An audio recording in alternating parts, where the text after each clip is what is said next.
3 घंटे नींद में काम हो जाता है, अधिक से अधिक 4 घंटे।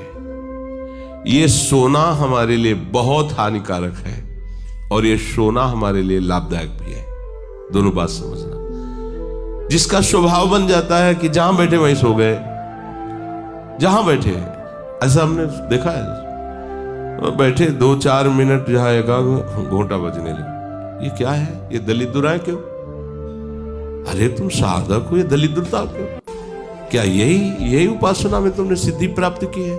जहां बैठ जाओ वहां तुम लड़खड़ा गए, लार बहने लगी, सोने लगे, घोटा बजने लगे। ये दलिद्रता है, ये तमोगुणी है। ऐसा नहीं। एक बार नींद को समय दिया है, 3 घंटे 4 घंटे, आ जाए तो आ जाए, नहीं उसको निमंत्रण नहीं देना, राधा राधा राधा, और जग कर फिर वैसे ही अपनी दिनचर्या, कोई भी फर्क नहीं पड़ना। आप अभ्यास कीजिए, कोई फर्क नहीं पड़ेगा। कई दिन बराबर जगने पर भी आपकी दिनचर्या पे कोई फर्क नहीं पड़ेगा। जो अपना स्वभाव बिगाड़ रहे हैं वो अपना नाश कर रहे हैं। अधिक पड़े हैं, सो रहे हैं, ये ठीक बात नहीं है। बार बार जो अधिक पड़े रह करके सोने का अभ्यास किए हैं, वो कहीं भी रहे उनको बार बार नींद सताएगी। पड़े रहने में जिनको सुखानुभूति हो रही, सोने में जिनको सुखानुभूति हो रही, वो भजन क्या करेंगे? जो ज्यादा नींद लेते हैं उनकी गाढ़ नींद कभी नहीं होती है। मतलब अब सो चुके, थक गए, ऐसा नहीं आएगा। उनको बहुत प्रकार से विघ्न पड़ने लगते हैं, स्वप्न आदि आने लगते हैं, नींद का स्वरूप लंबा हो जाता है, 10 घंटे 12 घंटे। हमको एक ने बताया था कि हम केवल भोजन के लिए उठते हैं और अपने कमरे में ही पड़े रहते हैं, 18 घंटे वो सोते हैं। तो क्या जीवन आपका है? ये जीवन है? सोना बहुत हानिकारक है। अरे हम परमार्थ के पति के जितनी बार नाम जप कर लिए वो हमारे बैंक में जमा हो गया। सो के क्या बर्बाद करना है? 3 घंटे 4 घंटे, इसके 5-6 घंटे वो उनके लिए है जो बहुत श्रम परायण है, परिश्रम करते हैं शरीर से, साधक के लिए नहीं। 3 घंटे पर्याप्त है। आप अभ्यास करके तो देखिए, 3 घंटे में आपको बिल्कुल 24 घंटे के लिए तृप्ति मिल जाएगी। हाँ बिल्कुल ठीक है, अभ्यास कर लीजिए। दिन में लेटे रहने पर भी 1 मिनट नींद नहीं, अभ्यास कीजिए। अभ्यास अमृत है और अभ्यास ही मृत्यु है। आपने जैसा अभ्यास कर लिया, अमृत का अभ्यास किया तो अमृत है, और मृत्यु का अभ्यास किया तो मृत्यु है। भोगों का अभ्यास करना, सोने का अभ्यास करना, प्रपंच में अधिक रुचि रखना, ये सब मृत्यु है। नामामृत, लीलामृत, रूपामृत, धामामृत, इसका अभ्यास करो, अमृत है ये। शरीर उसका बहुत सोने पर भी आलस्य से भरा रहेगा। आलस्य के कारण वो भजन में जे ही बैठेगा 2-4 मिनट में ही माला छूट जाएगा और नींद आ जाएगी। ऐसा दर्शन होता है। वो बहुत कोशिश करते हैं, ऐसे हो जाते हैं। ये कैसे हो गया? तुम्हारा क्या अभ्यास है? ऐसे कैसे कोई हम पे ऐसे कैसे हावी हो सकता है? कोई हमारे ऊपर ऐसा कैसे शासन कर सकता है? चाहे नींद हो या काम हो या क्रोध हो, आप क्या हो आप समझो। आप भगवान के अंश हो और आप इतना अधीन होते चले जा रहे हैं शरीर के। सत्संग हो रहा है, आप मुंह बगाड़ के सो रहे हैं। कीर्तन हो रहा है, आपको झटके नींद के आ रहे। धिक्कार है आपको जीवन को। आप साधक हो, आप उपासक हो, ये क्या हो रहा है? जहां आपको संपूर्णतया सावधान होकर चैतन्य रहना है, वो आप सो रहे हो। कैसी आपकी दिनचर्या, कैसी आपकी साधना है? आप हो क्या? विचार करना चाहिए। डांटने की विषय नहीं है, कोई तुम्हें जगाए विषय नहीं है। भगवत कृपा से जीवन में कभी अलार्म नहीं बजाया कि हमको इतने बजे उठना है, पता नहीं उठ पाए कि ना उठ पाए।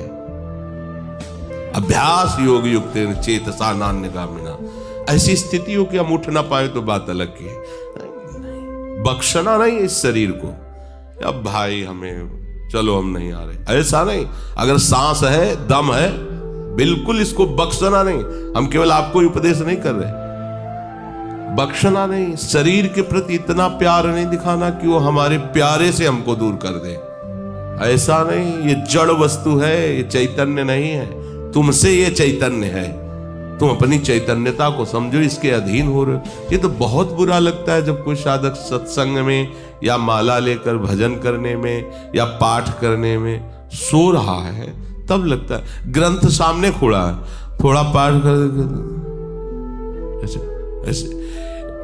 एक जगह दर्शन कर ले जाते थे, वो भागवत का स्वाद है। वो श्री जी के सामने भागवत पढ़ते पढ़ते नाक और माथा पूरी भागवत में रख दिया, और 2500 लोग आ जा रहे हैं ऐसे। तो उनको जैसे कहते पंडित जी श्री हरिवंश, हाँ श्री हरिवंश।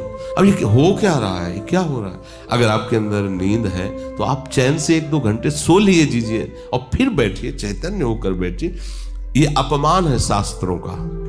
आप चैतन्य घन प्रभु के वचन पढ़ रहे हैं, आपको नींद आ रही, प्रभु की चर्चा हो रही, आपको नींद आ रही। कभी विषय चर्चा में आपको नींद आई? कभी फिल्म देखने में नींद आई? नौटंकी नाटक देखने में? रिश्ते नातेदारों से बात करने में? रिश्ते नातेदारों, आपका लड़का विदेश में रह रहा हो, उसकी कोई बात बता रहा हो, आपको नींद आएगी? नहीं आएगी। लेकिन अपने परम प्राण स्वरूप आत्म स्वरूप श्री प्रियालाल की चर्चा हो रही, आपको नींद आ रही है। अब हो क्या हो, जरा विचार करके देखिए। तो ये आलस्य के कारण उसके भजन में भारी बाधा हो जाएगी। उसका योग कभी सिद्ध नहीं होगा जो अधिक सोता है। सबसे प्रार्थना है आप अपने लिए नींद का समय निश्चित करें अपने हिसाब से, शरीर का परिश्रम देख करके। अब जैसे जो उपासक रात भर सेवा में लगे रहते हैं, हम उनके लिए कहेंगे कि चाहे दिन हो चाहे रात हो, आप 4-5 घंटे आराम से सोइए। प्रार्थना है कि सोइए, क्योंकि आप जवान साधक हैं। सोएंगे तो आपकी इंद्रियां फिर भजन में लगेंगी। आप अपने को देखिए, यदि आप कोई सेवा बल वाली नहीं करते हैं तो 4 घंटे से ज्यादा आप नहीं गए। अच्छा उपासक 3 घंटे में हो जाता है। अब आप लोग देख लीजिए, अपनी एक दिनचर्या में नींद का समय आप निश्चित कीजिए, और जो निश्चित कीजिए उसे कम से कम 10 वर्ष तो निभाइए। यहां 2-4 दिन में दिनचर्या बदल जाती है, ऐसे नहीं होना। साधु का ऐसा नहीं होता। कुछ नियम लो तो 10-5 वर्ष तो चलो, 2-4 दिन में सब फिसल जाते हो, क्या फायदा है? एक नियम लो, हम इतने घंटे सोएंगे, हम छूट देते हैं आपको। आप अपने आप ने नियम लो कि हमारा इतने घंटे में हो जाएगा। उस घंटे को आप लिख लो अपने सामने कि मुझे इतने घंटे केवल सोने के लिए सत्संग में अनुमति है, क्योंकि हमने वहां इतना नियम लिया था। आप ले, बताने की जरूरत नहीं। आपके द्वारा लिया हुआ नियम फिर आपसे कभी नहीं टूटना चाहिए। स्वीकार करो आप अंदर से कि आप इतना सोएंगे, पर लिमिट हम बता देते हैं। शरीर अधिक श्रमित जो सेवा में होता है 5 घंटे, गृहस्थी है 6 घंटे, साधक है 4 घंटे। भजनानंदी को कहना ही नहीं पड़ेगा, 3 घंटे में हो जाता है। इसी के अंतर्गत आप चयन कर लीजिए। 6 से 7 में मत बढ़ना, क्योंकि सत्संगी हो, इतना भारी श्रम तुमसे नहीं होता। बलराम ब्रजवासी है, 20 वर्ष की बात बता रहे हैं, एक दिन की नहीं, 20 वर्ष की नित्य दिनचर्या से वृंदावन की परिक्रमा, और कितनी मेहनत से चक्की चला करके 150 रुपया करके घर परिवार चलाना, संत सेवा करना, सत्संग सुनना, ये सब गृहस्थ है, परिवार है, भागे घूम रहे हैं परमार्थ के लिए, नंगे पैर पूरे वृंदावन। 20 वर्ष पानी गिरे, पत्थर गिरे, कोई मतलब नहीं। इतनी एड़ी फट गए एकदम। अब उनको क्या कहोगे? साधु नहीं कहोगे तो क्या कहोगे? ब्रजवासी हैं, रात दिन प्रभु का नाम स्मरण, सत्संग, परिक्रमा सब कर, और मेहनत उठा के बोरा भर बेचना, उसमें कहीं 10, 20, 50 रुपया बचा लेना, परिवार का पोषण करना। आपके लिए तो कोई सेवा ऐसी नहीं मेहनत वाली, फिर आप इतना लंबा सफर कैसे सो सकते हैं? वो गृहस्थ होते हुए 2-2:30 बजे जगते हैं, तब अपनी दिनचर्या पूरी करते हैं। हो सकता है रात्रि के 10-11 बज जाते हो, दिन में वो चक्की में रहते, कब सोते होंगे? 20 वर्ष की दिनचर्या हम उसकी बता रहे हैं। आप विचार करो, आप साधक हैं, आप विरक्त हैं, या आप संसार से निवृत्त होकर वृंदावन वास करें, आप कितना सोते हैं? ये बंद करो, शरीर को सुखी करना बंद करो। ये शरीर को सुख देने की बात महा दुख मोल लेना है। निश्चित करो आप अपने समय को सोने का। कर लिया? हाँ, अपना समय निश्चित करो। जो समय निश्चित किया हो 4 घंटे, 5 घंटे, 6 घंटे, ये धाम है, यहां झूठ नहीं चलेगा। अगर 6 घंटे निश्चित किया तो 6.25 घंटे नहीं होना चाहिए। उसी को आप विभाजित कर लीजिए, 4 घंटे रात्रि में सो लीजिए, 2 घंटे दिन में सो लीजिए। आपको अगर 6 घंटे सोना है, 4 घंटे सोना है, 3 घंटे आप रात्रि में, 1 घंटे दिन में विश्राम। अगर आपका रात्रि में हो जाता है तो दिन में विश्राम की जरूरत नहीं। आपको इस पर आना पड़ेगा। आपसे कांच छुड़वा रहे हैं, मणि पकड़ा रहे हैं, आपको घाटे का सौदा। आप क्या कर रहे हो? मणि देकर कांच खरीद रहे हो, और आपका कांच छुड़वा के मणि। इंद्रनील मणि श्याम मनोहर सात कुंभतन गोरी, इनके समीप चलना है, इनकी जूठन पाना है, इनके साथ खेलना है। ये सौभाग्य प्राप्त करने के लिए जो असत धारणाएं हैं उनको मिटाना होगा। जागृतो नैव चार्जुन, ये तो अधिक सोने वाले की बात हुई। अब कह रहे हैं अधिक जागने वाले को भी सिद्धि प्राप्त नहीं होती। जो बिल्कुल सोता ही नहीं है, ऐसे होते हैं। पूरी पूरी रात चली गई नाम कीर्तन में, पूरी पूरी रात चर्चा में चली गई। 2-2, 3-3 जन केवल बैठ गए और प्रभु की पूरी रात चली गई। सामने योग वासिष्ठ रखा हुआ है, उसी पे चर्चा हो रही। कैसा नशा! तो आप क्या समझो, उसमें नींद आएगी क्या? जो इंद्रियों को खुराक मिलनी चाहिए वो मिल जाती है। बड़े बड़े महापुरुषों को देखो, राय रामानंदाचार्य जी, राय राम उनका महाप्रभु चैतन्य को पूरी पूरी रात चर्चा हो रही, पूरी पूरी रात कीर्तन हो रहा है। क्या होता कि सुबह सब ऐसे लुढ़के हैं नींद में? नहीं, यहां उनकी बात हो रही है जिनकी अभी रुचि भजन में नहीं हुई है। उनको समय से सो जाना चाहिए, समय बर्बाद नहीं करना है। जो नींद का समय दिया है उसमें नींद आए या ना आए, हमें सोने के लिए नहीं लेटना है। जब लेटे देखा हाँ इस समय से इतना समय लेटने में देना है, नाम शुरू किया, तन्मय हो गए। जब नींद आई, जब आंख खुली बस फिर मंत्र में तन्मय फिर लग गए। ये भजन है, इसको ऐसे प्रमाद में मत डालिए। यहाँ दिनचर्या हो गई, अब पड़े हैं, करवट बदल रहे हैं, समय निकलता चला जा रहा है, आज सत्संग में क्यों नहीं आए, सो गए थे, ऐसा नहीं होना चाहिए। जो बिल्कुल नींद नहीं लेता उसका अभ्यास ठीक नहीं होगा, वो निरंतर भजन में बाधा पहुंचा देगा। जो ऊंचाई पर चढ़े हुए महापुरुष हैं वो सत्संग और नाम कीर्तन और भगवत चिंतन से ऐसी सामर्थ्य प्राप्त कर लेते हैं कि वो कई दिन भी ना सोए तो उनको विक्षेप नहीं होगा कि परेशान है, इनको तो नींद ही नहीं आई है। क्योंकि उनके जागने में इंद्रियों को वो सब मिल जाता है जो सांसारिक पुरुष को नींद में इंद्रियों को विश्राम मिलता है, उनको भजन में मिल जाता है। परंतु उस स्थिति तक पहुंचने के लिए समय से सोना आवश्यक है। जब विश्राम और इंद्रियों को खुराक नींद की मिल जाती है तो वो भजन में हमारा ज्यादा सहयोग करते हैं। इसलिए उचित समय निश्चित करो नींद का, और उतना ही आप उसको शयन के लिए दो, नींद आए या ना आए, ठीक समय पर उठ जाओ। उठने की प्रवृत्ति का होता है कि सबसे पहला काम, जहां आपकी घड़ी पे दृष्टि गई कि हमारा समय उठने, तो सबसे पहले बिस्तर से हट जाओ। आप ओढ़े हो उसको तुरंत हटाओ। गर्मी है, आप पंखा एसी जो भी चला, तुरंत पहले उसको बंद करो। सुविधाओं को पहले हटाओ, फिर बैठ जाओ। कुछ देर नाम जब, गुरुजनों का चिंतन, फिर अपनी दिनचर्या प्रारंभ। जो कंबल में ऐसे रजाई में ओढ़े ओढ़े ही सोच रहे अभी तो 2 बजने में 10 मिनट बकाया, 10 मिनट में उठ जाएंगे, तो ऐसा वो विक्षेप हो जाएगा कि वो 2 घंटे आपको समझ में नहीं आएंगे। फिर 4 बजे आप उठो, 4 तो 4, बहुत गलती हो गई। ऐसे नहीं किया जाता। अपने लोगों ने ऐसे अभ्यास नहीं किया, तुरंत फेंको, तुरंत खड़े हो गए। पता है कि बैठेंगे तो नींद आई जाएगी, चलते हुए भगवत स्मरण कर, जल पिया, शौच स्नान अपनी दिनचर्या में। ये चित्त हमारे बस में नहीं, हम चित्त के बस में है। जो चिंतन कराता है हम वही।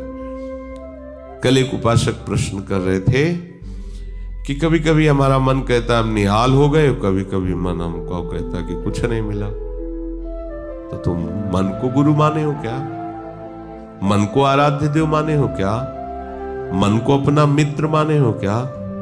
ऐसे सलाहकार की क्या बात कि कभी कभी कहता है तुम जीवन मुक्त हो गए, कभी कभी कहता है तुम विषयी हो। उसकी बात थोड़ी माननी। वो अपनी स्थिति बता रहा है, मन तुम्हारी स्थिति नहीं बता रहा है। जब कभी भगवदानंद में तो मन कहता निहाल हो गया, और जब विषयानंद में तो लगता मैं फंस गया। तो तुम उसको देखने वाले हो, तुम उसको चलाने वाले हो, तुम ही से वो चल रहा है तुम्हारी शक्ति से, तो तुम रो काहे को रहे हो, व्यथित क्यों? मतलब कोई भी प्रश्न करने के पहले आपने चिल्ला के रो दिया।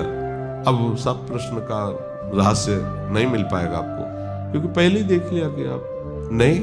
गंभीर किसी संत के पास जाने के लिए पहले गंभीरता पूर्वक प्रश्न करो। कोई भावुकता की बात आ रही है, आप रो देते हो तो अच्छी बात है। अब आप प्रश्न कर रहे हो, पहले तो चिल्ला चिल्ला कर रो रहे हो, पूरा वातावरण जो है आपने गंभीरता से रहित कर दिया। और दूसरी बात, आप समझोगा कि क्यों रो रहे हो। अगर प्रियाजू की प्राप्ति के लिए तो सभा में चिल्ला के रोने की जरूरत क्या है? प्रियाजू की प्राप्ति के लिए तो एकांत में रोइए, खूब नाम जप कीजिए। अगर सभा में आए हैं प्रश्न करने के लिए तो गंभीर रहिए और मुस्कुराते हुए प्रश्न कीजिए। ये रोना धोना नहीं, ये एकांत का विषय, अपने आराध्य देव के विषय में। कभी भाव आ रहा है तो बात अलग की है। हम चित्त के अधीन हो गए हैं, बस इसको सुधार करना है। चित्त की 5 अवस्थाएं होती हैं, उसी को मन कहते हैं, उसी को बुद्धि कहते हैं, उसी को अहम कहते हैं, समझना। उसकी वृत्तियों के कारण अलग अलग नाम पड़ा है ना। पूरे को एक हृदय कहते हैं, बोले मैं हृदय से कहता हूं, मतलब संपूर्ण अंतःकरण से कहता हूं। अंतःकरण 4 इसलिए हो गए, उसकी वृत्ति 4 है। एक का काम है निश्चय करना, संकल्प विकल्प करना, चिंतन करना और क्रिया को स्वीकार करना। एक ही हृदय में 4 बातें होती हैं। तो जो निश्चय उसे बुद्धि कह दिया गया, जो संकल्प विकल्प उसे मन कह दिया गया, जो चिंतन उसे चित्त कह दिया गया, क्रिया को स्वीकार करना उसे अहम कह दिया गया। है एक ही हृदय। उसी हृदय को हम जब बात करते हैं तो उसे 4 रूपों में करते हैं। तो मानो अगर मन की बात चल रही तो चित्त आ गया, बुद्धि आ गई, अहम आ गया। चित्त की बात चल रही तो उसमें मन आ गया, बुद्धि, क्योंकि एक ही हृदय की बात हो रही। तो 5 अवस्थाएं मानी गई हैं। बहुत ध्यान से सुने, तो इसमें हम अपने चित्त को भगवदाकार कर सकते हैं। चित्त की 5 अवस्थाएं शास्त्रों में ब्रह्म ऋषियों ने मनन करके पाया है। मूढ़ता, मूढ़ अवस्था, क्षिप्त अवस्था, विक्षिप्त अवस्था, एकाग्र अवस्था और निरुद्ध अवस्था, ये 5 अवस्थाएं पाई गई हैं। इनमें 2 से भजन नहीं होता। जिनके चित्त में ये 5 में 2 पहली वाली अवस्थाएं जोर की होती हैं, मूढ़ अवस्था और क्षिप्त अवस्था, उनसे बिल्कुल भजन नहीं होगा। वो पाप प्रवृत्ति में ही चित्त लगाने वाले जन हैं, उनसे भजन बिल्कुल नहीं होगा। जिनके ये विक्षिप्त, एकाग्र और निरुद्ध ये गौड़ हैं, एकदम दबे हुए हैं, और मूढ़ता और क्षिप्तता ये जागृत है, बहुत विशाल, उनसे भजन नहीं होगा, साधन नहीं होगा। वो पापाचरण रत रहेंगे, दान पुण्य भी करेंगे तो अहंकार की धरा में होगा। अब यहां से शुरू होता है साधन। विक्षिप्त से कभी भजन होता है, कभी विषय चिंतन होता है। ये विक्षिप्त चित्त का होता है। कभी प्रभु अच्छे लगते हैं, कभी संसार अच्छा लगता है। अभी ये आगे पद्धति नहीं बढ़ी, ये विक्षिप्त है, पर ये अधिकारी है भजन का। इस अधिकार वाले उपासक को जब साधु संग मिल जाता है और सत्संग मिलता है, तब वो बार बार सत्संग के प्रभाव से विक्षिप्तता को अगली पद्धति में बदल देता है, एकाग्र। अब वो एकाग्र होने लगता है कि मेरे जीवन का उद्देश्य केवल भजन है, केवल प्रिया प्रीतम की प्राप्ति है। नहीं, अब संसार को मैं नहीं मानूंगा कि संसार मेरा है, संसार के संबंध मेरे हैं। सत्संग के द्वारा ये विक्षिप्तता एकाग्रता में बढ़ गई, और जब एकाग्रता में अपने आराध्य देव के चिंतन में तन्मय हुआ तो उसे आनंद मिलने लगा, तो सविकल्प समाधि में उसकी गति हो गई। सविकल्प, अभी विकल्प चल रहा है पर वो सम अवस्था को प्राप्त हो रहा, आनंद का अनुभव होने लगा। विक्षिप्त से भजन प्रारंभ होता है, एकाग्रता में उसको आनंद का अनुभव होने लगता है, और आगे है निरुद्ध अवस्था। चित्त के चलने की गति ही खत्म हो गई, अपने आराध्य देव में चित्त फंस गया, निरुद्ध हो गया। इसे कहते हैं निर्विकल्प समाधि। आप कोई कल्पना नहीं रह गई, केवल सम अवस्था, भगवदाकार वृत्ति, परमानंदमय। अब ये चित्त प्रिया प्रीतम में हो गया। क्षिप्त अवस्था और मूढ़ अवस्था ये भजन नहीं होने देते। विक्षिप्त अवस्था से भजन प्रारंभ होता है, एकाग्रता में भजन का सुख मिलता है। इसके आगे जब एकाग्रता ऐसी बढ़ती है कि अपने आराध्य देव के सिवा कुछ चिंतन ही नहीं करता चित्त, तो उसे निर्विकल्प समाधि कहते हैं। वो हर समय आओ, स्वामी जी महाराज कह रहे चित्त न डुला इतु आओ समाधि भीतर। अब वो उठते बैठते चलते फिरते क्रियारत होते हुए भी समाधि में रहता है। अपने आराध्य देव में चित्त निरुद्ध हो गया, अब चित्त पंग हो गया, अब हटाने से भी नहीं हटेगा। तो चित्त की सार्थकता है निरुद्ध अवस्था में पहुंचने की। गोपीजन इसी अवस्था की महापुरुष है, सब क्रियाएं घर की हो रही हैं और मुरारी पादार्पित चित्त वृत्ति। अम्बरीश जी इसी अवस्था के महापुरुष हैं, सम्राट पद पर हैं, लेकिन सावई मना कृष्ण पदार विंदयो, निरुद्ध हो गया मन प्रभु के चरणार विंद में।